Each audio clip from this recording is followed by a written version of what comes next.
இந்தியாவே பெருமையுடன் கொண்டாட வேண்டிய ஒரு அறிவியல் விஞ்ஞானியை பற்றி உங்களுக்கு தெரியுமா? அவர்தான் டாக்டர் ஜெகதீஷ் சந்திர போஸ். 1858 இன்றைய மேற்கு வங்கத்தில் பிறந்த இவர் லண்டனில் பட்டப்படிப்பை முடித்தார். ரேடியோவை யார் கண்டுபிடிச்சாங்கன்னு குழந்தைகிட்ட கேட்டா கூட சொல்லுவாங்க மார்கோனின்னு.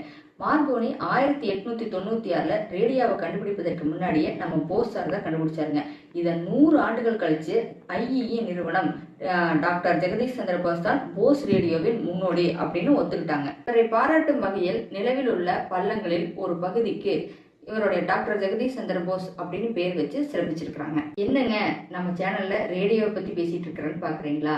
இவரு அது மட்டும் இல்லாம தாவரங்களுக்கும் உயிர் உண்டு அப்படின்னு உலகிற்கே முதல்ல கண்டுபிடிச்சு சொன்னது நம்ம போஸ் சார் தாங்க.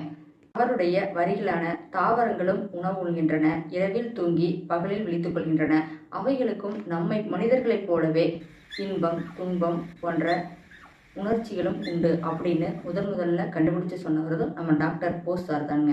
தாவரங்களுக்கும் உயிர் உண்டு அப்படிங்கிறத தாமே உருவாக்கிய கருவியிலெல்லாம் கொண்டு லண்டன்ல இருக்கிற விஞ்ஞானிகள் முன்பு நிரூபிச்சு காட்டினாருங்க. இதை இவர் புத்தகமான தாவரங்களின் நரம்பு செயலமைவு அப்படிங்கிற புத்தகத்துல இவர் இதெல்லாம் பத்தி குறிப்பிட்டிருக்கிறாருங்க. எனவே தாவரங்கள்ல ஸ்ட்ரெஸ் மேனேஜ்மெண்ட் அப்படிங்கிறது இவரால் முதல்ல ஒரு உலகிற்கு அறிமுகப்படுத்தப்பட்டதுங்க. என்னங்க தாவர ஸ்ட்ரெஸ் மேனேஜ்மெண்ட் அப்படி இப்படின்னு சொல்றேன்னு பாக்குறீங்களா? நீங்க சந்தேகமா இருந்ததுன்னா வீட்டுல ஒரு விதையும் முளைக்கு போடுங்க. அது முளைச்சு மேல வர அது கூட பேசிட்டு டெய்லி உங்க இன்பம் துன்பம் எல்லாத்தையும் சொல்லிட்டு அதை வளர்த்து பாருங்க.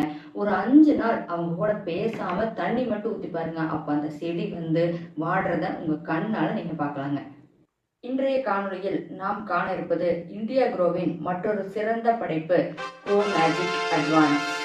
இன்றைய நவீன விவசாய உலகின் மேம்படுத்தப்பட்ட முறையிற்கு சூப்பர் கிரிட்டிக்கல் டெக்னாலஜியை பயன்படுத்தி நவீன முறையில் தாவரத்தோட முழுக்க ஸ்ட்ரெஸ் மேனேஜ்மெண்ட்டை குறைக்கிறதுக்காக தயாரிக்கப்பட்டதே இது க்ரோ மேஜிக் அட்வான்ஸ். இது தாவரத்தோட சீரான வளர்ச்சியை மேம்படுத்துக்குதுங்க.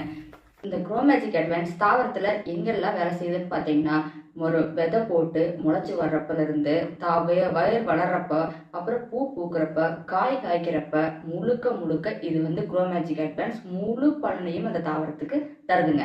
இப்ப பாத்தீங்கன்னா இந்த தாவரத்தோட ஒளிச்சேர்க்கை நல்ல அந்த மண்ணுக்கும் தாவரத்துக்கு கிடைக்கிறதுனால இது நல்ல ஒரு தாவர வளர்ச்சி ஊக்குவித்து அதனுடைய காய் நிறம் சுவை எதுவுமே மாறாம அப்படியே கொடுக்குதுங்க இந்த க்ரோ மேஜிக் அட்வான்ஸ். நம்ம ஒவ்வொரு விவசாய பொருட்களையுமே அறிமுகம் செய்யும் போது இதை யார் தயாரிச்சாங்க, எப்படி தயாரிச்சாங்க அப்படிங்கறதெல்லாம் சொல்லுவோம்.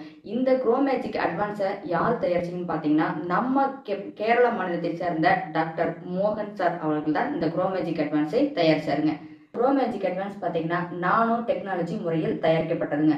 என்னங்க நானோ டெக்னாலஜி முறைன்னா என்னன்னு கேட்குறீங்களா? சுற்றுப்புற சூழலுக்கு தீங்கு விளைவிக்காமல், அதாவது இதை ரசாயன உரத்தை கொட்டி மண்ணை கெடுக்காம மண்ணிற்கு வளத்தை கொடுப்பதுதான் இந்த நானோ டெக்னாலஜிங்க.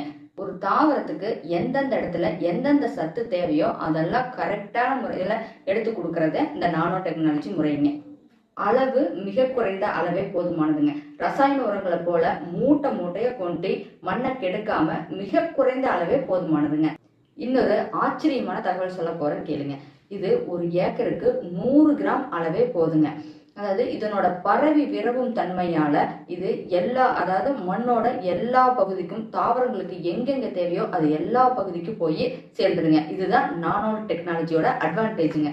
இந்த க்ரோ மேஜிக் அட்வான்ஸ் கண்டுபிடிச்ச டாக்டர் மோகன் சாருக்கு நம்ம விவசாயி நம்மளாம் ஒரு நன்றி சொல்லுவாங்க. அவரு விருட்சா ஆயுர்வேதம் பற்றி என்ன சொல்றாருன்னு நீங்களும் കേട്ടുവാங்க. നമ്മളുടെ വേദങ്ങളിലെ നമ്മളുടെ പൂർവികരെല്ലാം ചെയ്തു വെച്ചിട്ടുള്ള മഹത്തരമായ കാര്യങ്ങൾ എടുത്തിട്ടാണ് വൃക്ഷായുർവേദ എന്ന മേഖല നിർമ്മിക്കപ്പെട്ടിരിക്കുന്നത്. റിസർച്ച് നമ്മളല്ല ചെയ്തിട്ടുള്ളത്, നിങ്ങൾക്ക് നോക്കിയാൽ മനസ്സിലാകും. റീസെർച്ച് എന്നാണ് പറയുന്നത്. നമ്മളുടെ വേദങ്ങളിൽ നിന്ന് എടുത്തിട്ടുള്ള അറിവുകളിൽ നിന്നാണ്, ആ പുസ്തകങ്ങളിൽ നിന്നാണ് നമുക്ക് ഈ അറിവുകൾ കിട്ടുന്നത്. ആ പുസ്തകങ്ങളിലെ ഉള്ളടക്കത്തിൽ നിന്നാണ് ഈ 7 അത്ഭുതങ്ങൾ ഉണ്ടാക്കിയെടുത്തിട്ടുള്ളത്. இப்போ இந்த க்ரோ மேஜிக் அட்வான்ஸை எப்படி பயன்படுத்தலாம்னு பார்க்கலாங்க. இது க்ரோ மேஜிக் அட்வான்ஸ் பார்த்தீங்கன்னா இது பவுடர் வடிவில் இருக்குங்க. ஒவ்வொரு விவசாயம் செய்யும் போது உழவிற்கு கடைசி உழவின் போது புவஸ்ட்ரா சூப்பருடன் கலந்து இந்த க்ரோ மேஜிக் அட்வான்ஸை விசிறிடணுங்க. புவஸ்ட்ரா சூப்பர் பத்தி தெரியாதவங்க கீழே டிஸ்கிரிப்ஷன்ல லிங்க் கொடுக்குறேன், அதை போய் பார்த்துட்டு வாங்க. செடி வளர்ந்த பிறகு 30வது நாள் 1 லிட்டருக்கு 1 கிராம் வீதம் 100 லிட்டருக்கு கலந்து இதை தெளிச்சிருங்க. அடுத்து பூ பூக்கறதுக்கு 5 நாள் முன்னாடி ஸ்ப்ரே பண்ணுங்க. அப்போ பூவும் உதிராது, பூ நல்லா பூக்குங்க. அடுத்தது பிஞ்சு பிடிக்கிறதுக்கு 5 நாள் முன்னாடி இதே முறையில ஸ்ப்ரே பண்ணுங்க. அப்போ பிஞ்சும் உழுகாது, காயும் நல்லா வருங்க. அப்போ பூவும் உதிராது, பூ உதிராதனால காயும் நல்லா பிடிக்கும். காய் நல்லா பிடிக்கிறதுனால நம்மளோட விளைச்சல் அதிகமா இருக்கும். விளைச்சல் அதிகமாகறதுனால நம்மளுடைய வருமானமும் அதிகமாகுங்க. இப்போ இன்னொரு ஆச்சரியமான தகவல் சொல்றேன், கேட்டுக்குங்க. இப்போ என்னன்னா, இந்த க்ரோ மேஜிக் அட்வான்ஸ்ல இருக்கிற நறுமணத்தினால நம்ம தோட்டத்துக்கு இன்னும் தேன் பூச்சிகளை அதிகமா ஈர்த்து கொடுக்குங்க. அப்ப தேன் பூச்சிகள் வருகை அதிகமா நம்ம தோட்டத்துல இருந்தோன்னா என்னாகுங்க, மகரந்த சேர்க்கை அதிகமா நடக்குங்க. அப்ப மகரந்த சேர்க்கை அதிகமா நடக்கிறதுனால இன்னும் விளைச்சல் அதிகமா இருக்குங்க. இந்த க்ரோ மேஜிக் அட்வான்ஸ்ல என்னென்ன கலந்துருக்கிறாங்கன்னு பாத்தீங்கன்னா, கடற்பாசி 70%, தாவர மக்க அமிலம் 10%, என்சைம்கள் 10%, தாவர சாறுகள் 10%, மொத்தம் 100%. இந்த க்ரோ மேஜிக் அட்வான்ஸ் பயன்படுத்தி உங்களோட விளைச்சல் முடிவடைந்ததற்கு பின்னாடி உங்கள் விளைச்சல் அதிகரிச்சிருக்கிறதையுமே அந்த பொருளோட தன்மையை பார்க்கும் பொழுது உங்களுக்கு இந்த க்ரோ மேஜிக் அட்வான்ஸோட அற்புதம் எல்லாம் உங்க நினைவுக்கு. இந்த அற்புதமான க்ரோ மேஜிக் அட்வான்ஸை பயன்படுத்த எப்படி வாங்குறதுன்னு கேட்டீங்கன்னா, டிஸ்கிரிப்ஷன் உள்ள எங்க நண்பரை தொடர்பு கொள்ளுங்க. இல்லைன்னா இந்தியா க்ரோவோட பக்கத்தில் இருக்கிற முகவர்களை அணுகுங்க. நம்மளுடைய பூஸ்ட்ரா தலைச்சல் மருந்து மட்டும்தாங்க பயன்படுத்தணுங்க. இந்த 2 பயன்படுத்தக்குள்ளேயே எங்களுக்கு செடிக்கு மேக்ஸிமம் 40 to 50 காய் வரைக்கும் விளைச்சல் விளைஞ்சிருக்குதுங்க. இந்த மாதிரி காய் இது வரைக்கும் பெருவினையாகவும் பண்ணுறதில்லைங்க. இந்த மாதிரி ஒரு காய் பிடிச்சி இந்த மாதிரி இந்த தோட்டத்தில் பொறுத்த வரல பிஞ்சு வெட்டாக தாங்க வரும். இந்த டைம் நல்ல விளைச்சலாக விளைஞ்சிருக்குதுங்க. எங்களுக்கு இது ஒரு மிகப்பெரிய சந்தோஷங்க. இந்த மாதிரி காய் இறங்குனது நம்ம பூஸ்ட்ராவை பயன்படுத்தி இந்த மாதிரி காய் இறங்கிக்கிறதுங்கிறது எங்களுக்கு சந்தோஷங்க. குராமேக்ஸ் மருந்து தலைச்சல் மருந்து தான் ஓட்டணும். மற்ற இங்கிலீஷ் மருந்து எதையுமே நாங்கள் பயன்படுத்தலைங்க. எங்களுக்கு இது இந்த தோட்டத்துலேருந்து மேக்ஸிமம் ஒரு 4 to 5 காய் மட்டும்தான் இந்த மாதிரி விளைங்க. இதுதாங்க எங்களுக்கு அதிகமான காய் விளைச்சல் கொடுத்தது நம்மளுடைய பூஸ்ட்ராவும் குராமேக்ஸ் மருந்து தாங்க காரணம்.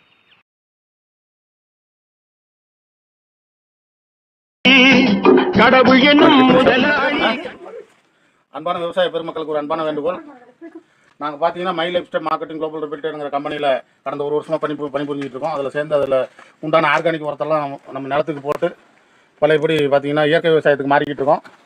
அந்த உரம் போட்டதுனால பார்த்தீங்கன்னாக்கா நானும் பார்த்தீங்கன்னா 10-15 வருஷமாக இந்த பச்சை வாழை பயிர் பண்ணிகிட்டு இருக்கேன். இது வரைக்கும் பார்த்தீங்கன்னா 14-15 சீப்பு வந்ததே இல்லை. டிஏபி 17 எது போட்டாலுமே நம்ம கம்பெனியில் இண்டியோகிரோங்கிற அந்த உரத்தை பயன்படுத்தி ஆர்கானிக் முறையில் ஒரு ஏக்கருக்கு 8 கிலோ பூஸ்ட்ராவும் 2 பாக்கெட் க்ரோ மேஜிக்கும் கலந்து போட்டிருக்கோம். போட்டதுலேருந்து வேறு எந்த உரமுமே போடல. அருமையான முறையில் வந்துருக்குது. 14-15 சீப்பு வந்துருக்குது.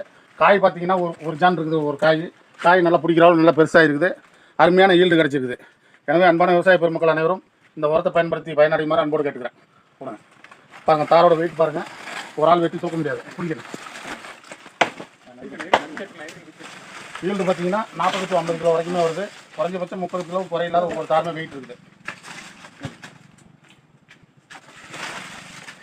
அப்படியே இருப்பா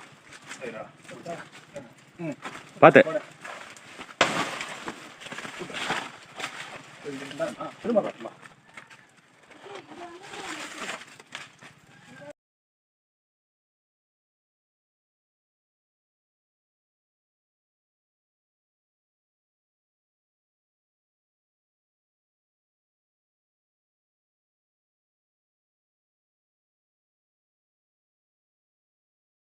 உங்களது மேலான ஆதரவை எங்களுடைய சேனலை சப்ஸ்கிரைப் செய்து மற்ற நண்பர்களுக்கும் ஷேர் செய்து தாங்க. லைக் பண்ணுங்க, கமெண்ட் பண்ணுங்க. இந்த தகவல் உங்களுக்கு ரொம்ப பயனுள்ளதாக இருக்குன்னு நான் நம்புறேன்.